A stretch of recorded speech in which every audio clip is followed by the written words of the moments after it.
মাননীয় পৌরপিতা শ্রী মনোজ শিবন মহাশয়।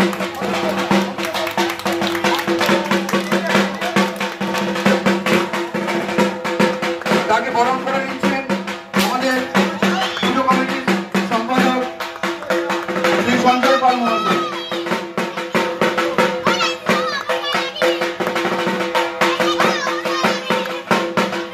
তাকে বরণ করে নিচ্ছেন আমাদের পুজো কমিটির সম্পাদক শ্রী সঞ্জয় পাল মহাশয়।